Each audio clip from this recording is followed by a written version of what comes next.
Hello friends, આજે આપણે બનાવીશું જામફળનું ઇન્સ્ટન્ટ શરબત, જેને બનાવવું ખૂબ જ ઇઝી છે અને જે મિનિટોમાં બની જાય છે। તો ચલો બનાવીએ।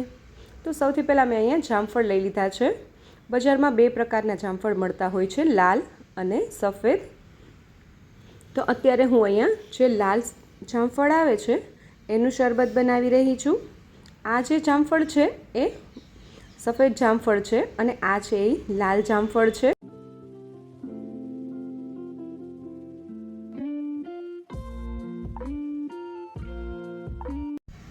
હવે આપણે જામફળનું શરબત બનાવી લઈએ। તો મેં અહીંયા જામફળ લઈ લીધા છે 3 અને હવે આપણે આને કટ કરી લઈશું। અને આપણે જામફળ બનાવતી વખતે એ વાતનું ખાસ ધ્યાન રાખવાનું છે કે જામફળ થોડા પાકા જ લેવાના છે। જો તમે કડક જામફળ લેશો તો એનો ટેસ્ટ એટલો સારો નહીં આવે અને કલર બી એટલો સારો નહીં આવે। તો આપણે એ વાતનું ખાસ ધ્યાન રાખવાનું છે કે જામફળ એકદમ સરસ રીતે પાકેલા હોવા જોઈએ। અને જામફળ સમારતી વખતે આપણે જે જામફળનો આ ઉપરનો ભાગ છે અને નીચેનો ભાગ છે એ જ કાઢવાનો છે। આપણે આની છાલ કાઢવાની જરૂર નથી। આપણે એને આ જ રીતે ક્રશ કરી લેવાના છે મિક્સર જારમાં।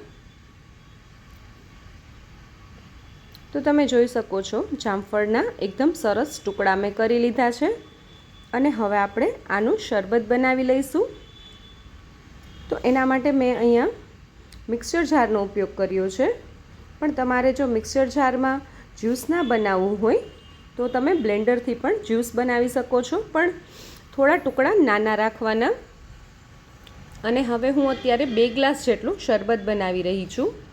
તો હું અત્યારે સૌથી પહેલી વખતે ક્રશ કરતી વખતે 1 ગ્લાસ જેટલું જ પાણી એડ કરી રહી છું।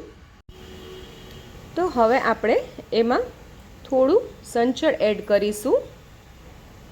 સંચળ એડ કરવાથી ખૂબ જ સરસ ટેસ્ટ આવશે।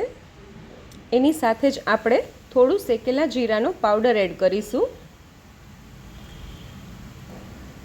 અને એની સાથે જ આપણે થોડો લીંબુનો રસ એડ કરીશું અને થોડી ખાંડ એડ કરશું। જામફળ હોય એ થોડા મીઠા જ હોય છે, પણ આપણે થોડી ખાંડ એડ કરવાની છે। અને હવે આપણે બધું ક્રશ કરી લઈએ। તો તમે જોઈ શકો છો આપણું જે જામફળનું શરબત છે એ થોડું ક્રશ થઈ ગયું છે, પણ અત્યારે થોડું ઘાટું છે। તો આપણે બાકીનું પાણી એડ કરીને પાછું ક્રશ કરી લઈશું। તો તમે જોઈ શકો છો આપણું જામફળનું શરબત રેડી થઈ ગયું છે અને હવે આપણે એને ગાળી લઈએ, જેથી કરીને જામફળના જે બિયા હોય એ બધા નીકળી જશે, નહીંતર પીતી વખતે એ મોંમાં આવશે। તો આપણે જામફળનો શરબતને સૌથી પહેલાં ગાળી લેવાનું છે। તો મેં એના માટે અહીંયા ગળણીનો ઉપયોગ કર્યો છે અને હવે આપણે ગળણીમાં ગાળી લઈશું।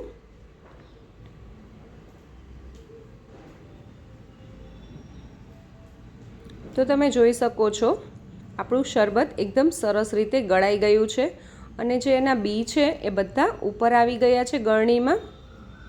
તો તમે જોઈ શકો છો આપણું શરબત રેડી થઈ ગયું છે, ગ્વાવાનો જ્યુસ।